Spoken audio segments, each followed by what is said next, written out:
তৰুণ গগৈ ডাঙৰীয়াৰ নেতৃত্বত যিখন কংগ্ৰেছ চৰকাৰ ইয়াত চলি আছে, এইখন চৰকাৰে অসমীয়া জাতিৰ মান সন্মান স্বাভিমান সম্পূৰ্ণৰূপে বিনষ্ট কৰি দিছে।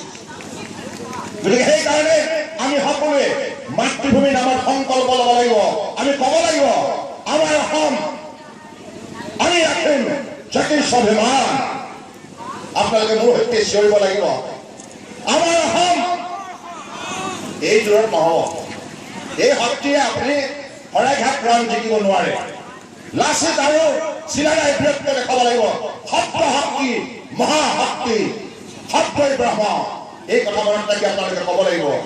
মাতৃভূমিৰ প্ৰতি গভীৰ শ্ৰদ্ধা জ্ঞাপন কৰিবৰ বাবে এইখিনি শক্তি আপোনালোকে প্ৰদৰ্শন কৰিব নোৱাৰিব নেকি? আমাৰ অসম, আমাৰ অসম, আমি ৰাখিম জাতিৰ স্বাভিমান।